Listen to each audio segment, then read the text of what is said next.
ശരി ശരി അതെ ഞാനിപ്പോൾ വിളിക്കാവേ. ഹലോ, എന്തൊക്കെയുണ്ട് വിശേഷം? അഡ്മിറ്റ് കാർഡ് എക്സാമിനെല്ലാം പ്രിപ്പയർഡ് ആണല്ലോ അല്ലേ? എല്ലാം റെഡിയാണ്. ഇവിടെ ഒരു 1 hour ഉണ്ട് എക്സാം സെന്ററിൽ. ആണോ? റിപ്പോർട്ടിംഗ് ടൈം 11 മണിയാണ്. എല്ലാവരും നേരത്തെ തന്നെ ചെല്ലണം. കാരണം ഈ വർഷം എല്ലാവർക്കും ഒരേ റിപ്പോർട്ടിംഗ് ടൈമാണ്. കഴിഞ്ഞ വർഷങ്ങളിലൊക്കെ അതിന് വേരിയേഷൻസ് ഉണ്ടായിരുന്നു, കോവിഡ് ഒക്കെ ആയിരുന്നുകൊണ്ട്. ഈ വർഷം എല്ലാവർക്കും ഒരേ ടൈം, അതുകൊണ്ട് നേരത്തെ തന്നെ എക്സാമിനേഷൻ ഹാളിൽ ചെല്ലണം കേട്ടോ. പിന്നെ മിസ് ഈ ഡ്രസ്സ് ഇങ്ങനത്തെ മതിയോ? സിമ്പിൾ അല്ലേ? എടാ ഡ്രസ്സ് സിമ്പിളാണ്, പക്ഷെ നോക്കിക്കേ ഇതിലിങ്ങനെ എംബ്രോയിഡറി വർക്ക്സ് ഒക്കെ ഉണ്ട്, പിന്നെ സ്റ്റോൺസ് ഒക്കെ ഉണ്ട്. അങ്ങനത്തെ ഡ്രസ്സ് നമ്മൾ അവോയ്ഡ് ചെയ്യണം. വളരെ സിമ്പിളായിട്ടുള്ള ഡ്രസ്സ് വേണം ഇടാൻ.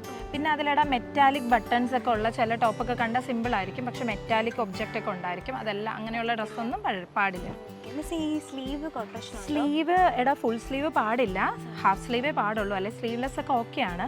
എന്നിരുന്നാലും ഇനി റിലീജിയസ് പർപ്പസ് ആയിട്ടൊക്കെ ഫുൾ സ്ലീവ് ആണെങ്കിൽ പ്രശ്നമില്ല. പക്ഷെ അങ്ങനെയുള്ളവർ 1 hour മുന്നേ എക്സാമിനേഷൻ സെൻറ്ററിൽ എത്തി അവിടെ പറയേണ്ടതാണ്. ഈ ഹെയർ ഇപ്പം എങ്ങനെയാണ് ചെയ്യേണ്ടത്? എടാ ഹെയറിൽ പ്രശ്നമൊന്നുമില്ല, സിമ്പിളായിട്ട് എങ്ങനെ വേണേൽ കെട്ടാം. പക്ഷേ ശ്രദ്ധിക്കേണ്ട മെറ്റാലിക് ഒബ്ജക്റ്റ് ഉള്ള ക്ലിപ്പൊന്നും യൂസ് ചെയ്യാൻ പാടില്ല. ഒരു ബാൻഡ് സിമ്പിളായിട്ട് ഇപ്പോൾ ഒരു പോണി ടൈലൊക്കെ ബാൻഡ് ഇട്ട് കെട്ടിയാൽ മതി, വേറെ കുഴപ്പമൊന്നുമില്ല. പിന്നെ എടാ ഇനിയിപ്പോൾ റിലീജിയസ് പർപ്പസിനൊക്കെ ഇങ്ങനെ തട്ടമൊക്കെ ഇടുന്നവരുണ്ടെങ്കിലും മെറ്റാലിക് ക്ലിപ്സ് ഒന്നും യൂസ് ചെയ്യാൻ പാടില്ല. Hello, all the best. എടാ എക്സാമിന് പോകുമ്പോൾ ശ്രദ്ധിക്കേണ്ട എന്തൊക്കെയാണെന്നൊക്കെ അറിയാലോ അല്ലേ? അയ്യോ എടാ ഷർട്ടൊക്കെ ഓക്കെയാണ്, പക്ഷേ നമ്മൾ ഹാഫ് സ്ലീവേ പാടുള്ളൂ, പിന്നെ ഫുൾ സ്ലീവ്സ് പാടില്ല. പിന്നെ പാൻറ്റിൽ ഇങ്ങനെ പോക്കറ്റ് ഉള്ളതൊന്നും ഇടല്ലോ കേട്ടോ, ഇങ്ങനത്തെ ഡ്രസ്സൊന്നും പാടില്ല അവിടെ. എടാ ഷൂസ് ഇങ്ങനത്തെ ഒന്നും പറ്റില്ല കേട്ടോ, ഷൂസേ പറ്റില്ല, ഗേൾസിനും പറ്റില്ല ബോയ്സിനും പറ്റില്ല. ഷൂസ് ഇടണ്ട, സ്ലിപ്പേഴ്സ് മതി. അത് ചൂസ് ചെയ്യുമ്പോൾ ശ്രദ്ധിക്കണം, അതിലിങ്ങനെ ടെക്സ്ചറുള്ള ഇങ്ങനെ എന്തെങ്കിലുമൊക്കെ എഴുത്തുള്ളതൊന്നും എടുക്കാതിരിക്കുക. പിന്നെ പാൻസ് നമ്മൾ പറഞ്ഞ പോലെ തന്നെ വളരെ സിമ്പിളായിരിക്കണം, അതിലും മെറ്റാലിക് സിബ് ഉള്ളതൊന്നും ചൂസ് ചെയ്യാതിരിക്കുക. ഗേൾസിൻ്റെ ആണെങ്കിൽ പാൻറ്റ് ചൂസ് ചെയ്യുമ്പോൾ വളരെ സിമ്പിളായിട്ടുള്ള എടുക്കുക, ഇങ്ങനെ മെറ്റാലിക് ഒബ്ജക്റ്റ് ഒന്നും ഇല്ലെന്നുള്ള ഉറപ്പ് വരുത്തുക. ഷോർട്സിന് കുഴപ്പമൊന്നുമില്ല, വളരെ സിമ്പിൾ. അതിൽ മെറ്റൽസ് ഇല്ലെന്ന് ഉറപ്പാക്കി കഴിഞ്ഞാൽ ഷോർട്സ് ഒന്നും പ്രശ്നമില്ല കേട്ടോ. നിങ്ങൾക്കറിയാം നമ്മൾ എക്സാമിനേഷൻ സെൻറ്ററിലേക്ക് പോകുമ്പോൾ കുറച്ച് സേഫ്റ്റി പ്രൊസീജിയേഴ്സ് ഒക്കെ ഉണ്ട്, സെക്യൂരിറ്റി ഒക്കെ ഉണ്ട്. അപ്പോൾ നിങ്ങളൊരു മെറ്റൽ ഡിറ്റക്ടറിൽ കൂടെയാണ് അകത്തേക്ക് കയറുക. ഈ മെറ്റൽ ഡിറ്റക്ടറിൻ്റെ വർക്കിംഗ് പ്രിൻസിപ്പിൾ എന്താ? കറക്റ്റ് ആണ്, ഇലക്ട്രോ മാഗ്നറ്റിക് ഇൻഡക്ഷൻ ആണ്. ഇത് നമ്മുടെ ഫിസിക്സ് ആണ് കേട്ടോ. നിങ്ങൾ യൂസ് ചെയ്യുന്ന എല്ലാ ഡിവൈസസിലും ഒക്കെ നമ്മുടെ ഫിസിക്സ് ഉണ്ടെന്ന് ശ്രദ്ധിക്കാം. എടാ ഇങ്ങനെ ചെറിയ പ്രിന്റുകളൊന്നും കുഴപ്പമില്ല എക്സാമിന് പോകുമ്പോഴേക്കും. പിന്നെ ശ്രദ്ധിക്കേണ്ടത് ആ പ്രിന്റ് അവിടെ ലെറ്റേഴ്സ് ഒന്നും ഇല്ല എന്നുള്ള ഉറപ്പ് വരുത്തുക. നിങ്ങളുടെ ഡ്രസ്സിൽ ലെറ്റേഴ്സ് ഒന്നും എഴുതിയിട്ടില്ല എന്നുള്ളത് ഉറപ്പ് വരുത്തുക. പിന്നെ എടാ ഇങ്ങനെ മാല വാച്ചൊന്നും പാടില്ല, അതൊക്കെ നിങ്ങൾക്ക് അറിയാമായിരിക്കും അല്ലേ? നമ്മുടെ വാച്ച് ഊരി വെക്കണം. പിന്നെ മാല, എടാ കമ്മല്, മാല, മോതിരം ഇതെല്ലാം മാറ്റണം. അത് ശ്രദ്ധിക്കണം കേട്ടോ. ഇന്നറിലുണ്ടാകുന്ന അങ്ങനെയുള്ള ഒബ്ജക്റ്റ് ഒന്നും യൂസ് ചെയ്യാതിരിക്കുക. അല്ലാതെ പ്ലാസ്റ്റിക്, മെറ്റൽ ഡിറ്റക്ടറിൽ ഡിറ്റക്ട് ചെയ്യുന്ന ഒന്നും തന്നെ നമ്മൾ യൂസ് ചെയ്യാതിരിക്കാൻ പ്രത്യേകമായിട്ട് ശ്രദ്ധിക്കുക.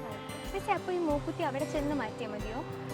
മൂക്കുത്തി അവിടെ ചെന്ന് ഊരുന്നതിന് കുഴപ്പമൊന്നുമില്ലടാ, പക്ഷെ എന്താണെന്ന് വെച്ചാൽ നമുക്കിത് സേഫായിട്ട് വെക്കാൻ പറ്റിയൊരു സംവിധാനമൊന്നും അവിടെ ഉണ്ടാവില്ല. അപ്പോൾ പിന്നെ നമുക്ക് അൺനെസസറി ഒരു ടെൻഷൻ ആ സമയത്തുണ്ടാവും, ഇത് ഊരി എവിടെ വെക്കൂ എന്നൊക്കെ ഉള്ളത്. ഓക്കെ, ഫോണിൻ്റെ കേസിലും അങ്ങനെ തന്നെ. ഫോണൊക്കെ ഉണ്ടെങ്കിൽ നിങ്ങൾക്ക് സേഫായിട്ട് എവിടെയെങ്കിലും വെക്കാമെന്നുണ്ടെങ്കിൽ മാത്രം കൊണ്ടുവന്നാൽ മതി. അല്ലെങ്കിൽ അത് സെക്യൂറായിട്ട് പ്ലേസ് ചെയ്യാൻ പറ്റുന്ന ഒരു ഏരിയ അവിടെ ഉണ്ടാവാൻ ചാൻസ് ഇല്ല. അതൊക്കെ ലാസ്റ്റ് സമയത്ത് നമ്മുടെ ടെൻഷൻ ഉണ്ടാക്കാൻ കാരണമാവും, അതൊന്ന് ശ്രദ്ധിക്കുക. എടാ ഹെയർ കളർ ചെയ്യുന്നതിനൊന്നും കുഴപ്പമില്ല കേട്ടോ, അതൊന്നും എക്സാമിന് പ്രശ്നമൊന്നുമില്ല. ഇനി അത് മാറ്റാനൊന്നും പോകേണ്ട കാര്യമില്ല.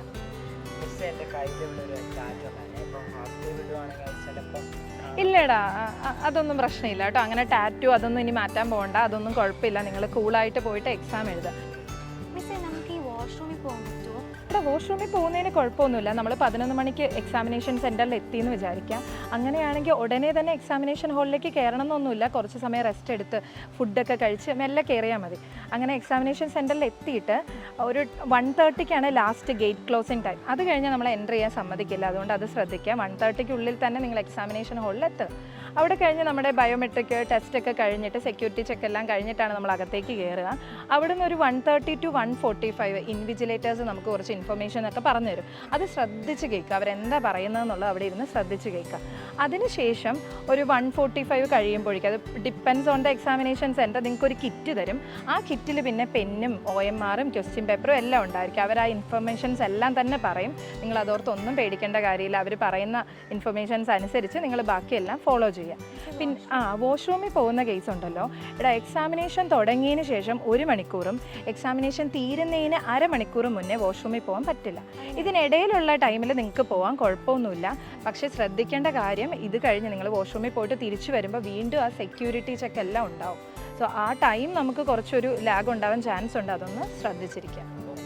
വാട്ടർ ബോട്ടിലിന് ഇടയ്ക്കൊക്കെ ഇങ്ങനെ റെസ്ട്രിക്ഷൻസ് ഉള്ളതായിട്ട് പറയാറുണ്ട്. പക്ഷേ നമുക്ക് ട്രാൻസ്പെറൻ്റ് ആയിട്ടുള്ള വാട്ടർ ബോട്ടിൽ കൊണ്ടുപോകാൻ കുഴപ്പമൊന്നുമില്ല. നല്ല ചൂടൊക്കെ അല്ലേ, ട്രാൻസ്പെറൻറ്റ് വാട്ടർ ബോട്ടിൽ കൊണ്ടുപോകുന്നതുകൊണ്ട് പ്രശ്നമൊന്നുമില്ല. അപ്പോൾ എല്ലാവർക്കും ഓൾ ദി ബെസ്റ്റ്. നന്നായിട്ട് പഠിച്ചിട്ട് നമ്മുടെ നീറ്റ് എക്സാം നന്നായിട്ട് എഴുതി നല്ല ഡോക്ടേഴ്സായിട്ട് എല്ലാവരും വരിക. ഓക്കെ, ശരി ശരി, ഓക്കെ.